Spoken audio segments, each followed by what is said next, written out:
पुष्कर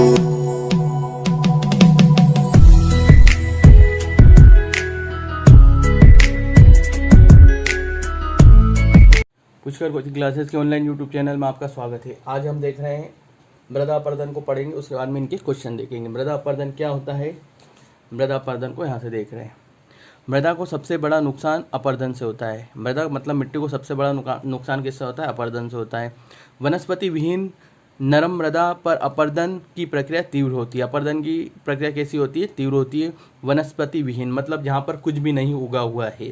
अपरदन की तीव्र गति के कारण भारत में मिट्टियों की उर्वर शक्ति प्रतिवर्ष कैसी होती जा रही? कम होती जा रही है। जहाँ पेड़ पौधों की कटाई करते जा रहे वहाँ पे मृदा की अपरदन ज़्यादा से ज़्यादा होता जा रहा है। भूमि के अपरदन की यह समस्या देश के लिए चिंताजनक है। भूमि के लिए अपरदन की समस्या चिंताजनक है। मृदा का यह परिणाम भूमि तक ही सीमित नहीं है। मृदा का जो परिणाम है भूमि तक ही सीमित नहीं है। इसका फल मनुष्यों को भी भुगतना पड़ता है। इसका जो फल है मनुष्यों को भी भुगतना पड़ेगा, क्योंकि इसमें भूमि की पैदावार निरंतर क्षीण होती जा रही है। क्योंकि इससे भूमि की पैदावार कैसी होती जा रही है? निरंतर क्षीण होती जा रही है। अब आपका एक क्वेश्चन यहाँ पे भी है, मृदा अपरदन के कारण लिखिए। इसलिए अपन ने इसको पढ़ा है। ये क्वेश्चन आपको किताब से ही करना है। मृदा अपरदन के कारण लिखिए। पहला कारण है मानव द्वारा वनों का विनाश। क्या है? मानव द्वारा वनों का विनाश।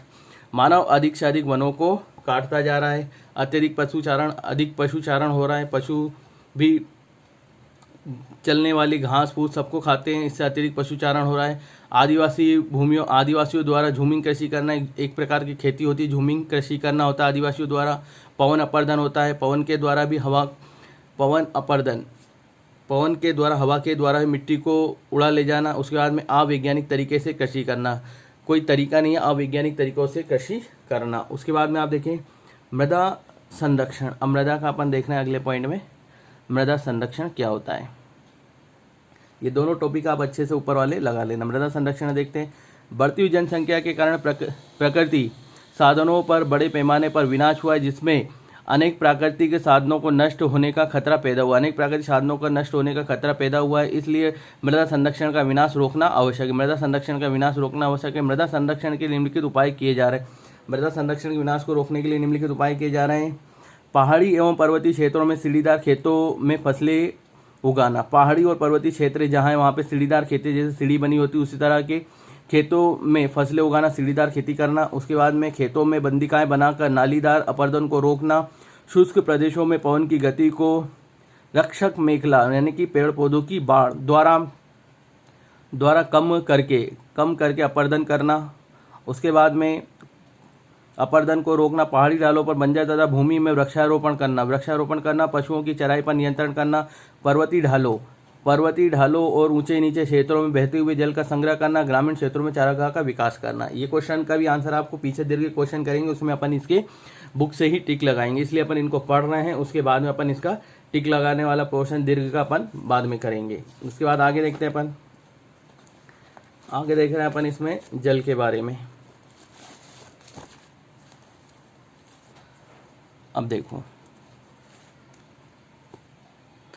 जल के स्रोत और उसके प्रकार व वितरण को समझाइए। जल भी एक मूल्यवान संपदा है, जिसमें हमारी मूलभूत आवश्यकताएं पूर्ण होती है। जल के द्वारा हमारी मूलभूत आवश्यकताएं पूर्ण होती है। पृथ्वी पर जीवन का आधार ही जल है। पृथ्वी पर जीवन का आधार क्या? जल है। वनस्पति और जीव जंतुओं के शरीर में जल का अंश प्रदान होता है। जल का अंश कैसा होता है? प्रदान होता है। मनुष्य के शरीर में 70% जल होता है। यह आपको क्वेश्चन पॉइंट को इम्पोर्टेंट है, इसको लगाना है। मनुष्य के शरीर में कितने प्रतिशत जल होता है? 70% जल होता है। जल के प्रमुख 4 स्रोत बताए गए। आपसे पूछ सकते हैं 2 नंबर के क्वेश्चन में जल के प्रमुख 4 स्रोत बताइए, तो आपको ये चारों स्रोत याद रखना है। पृष्ठीय जल, भौम जल, वायुमंडलीय जल, महासागरीय जल।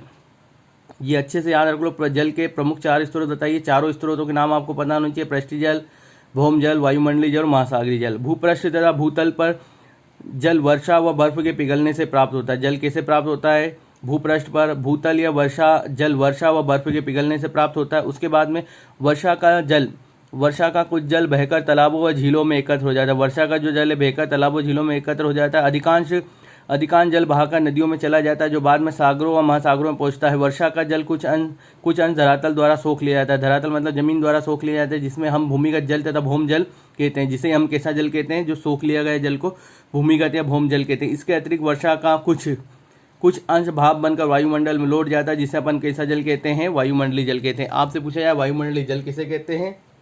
तो आपको बताना है वर्षा का कुछ जल भाप बनकर कहाँ लौट गया, वायुमंडल में लौट गया, उसे वायुमंडलीय जल कहते हैं। और वर्षा का कुछ जल धरातल द्वारा सोख लिया गया, उसे अपन कौन सा जल कहते हैं, भूमिगत जल या भौम जल कहते हैं। ये क्वेश्चन आपको पता होना चाहिए, इसलिए तो अपन इस किताब को पढ़ रहे हैं। उसके बाद में आप देखिए पृष्ठीय जल, नदियों, झीलों, छोटे बड़े जलाशयों का जल क्या कहलाता है, पृष्ठीय जल कहलाता है। 1 नंबर में आपसे पूछ सकते हैं, एक शब्द में उत्तर आता है, एक लाइन में उत्तर देना रहता है।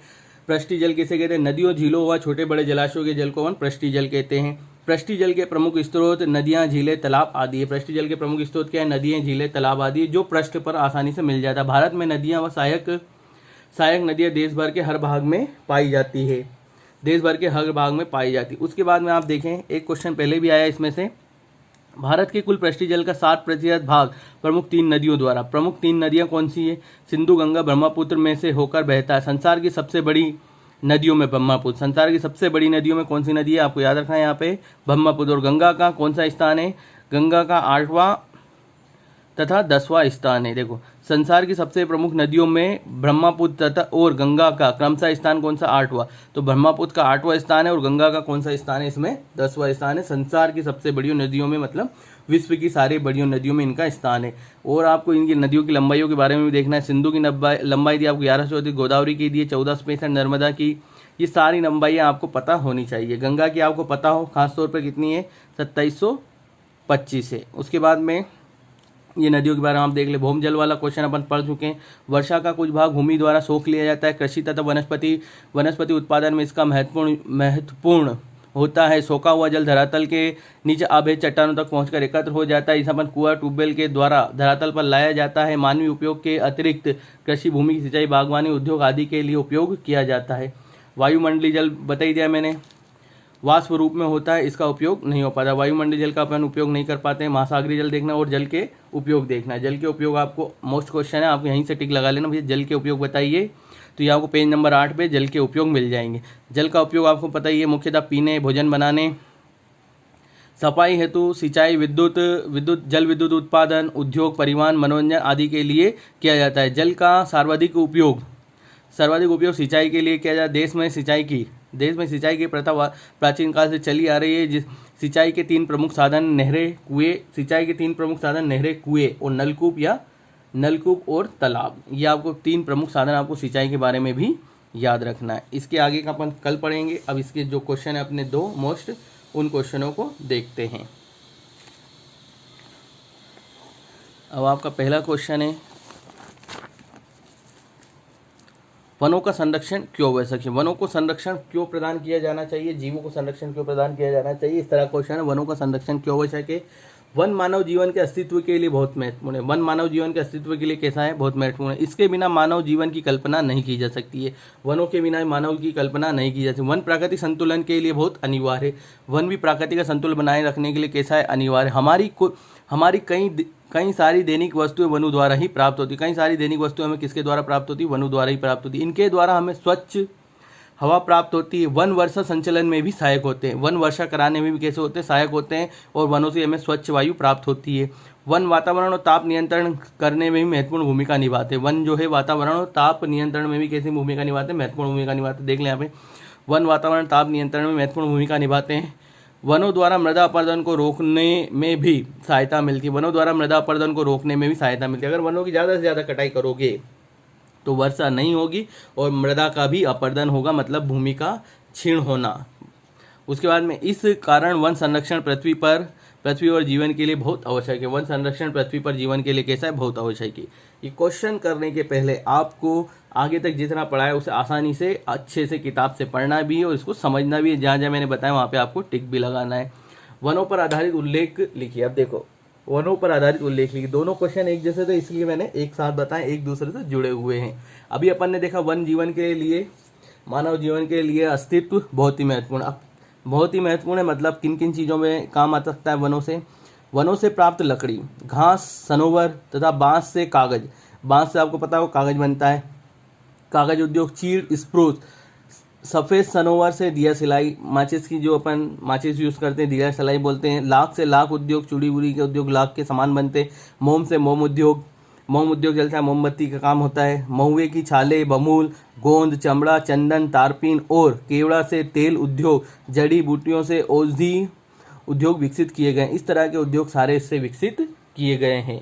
आप आगे का पूरा ध्यान से पढ़ें, किताब रख के इस वीडियो को देखें, समझें और निशान लगाएं। उसके बाद में दोनों क्वेश्चन को नोट करके दिखाएं। धन्यवाद। वीडियो अच्छा लगा तो लाइक करें, सब्सक्राइब करें, अपने दोस्तों के साथ शेयर करें।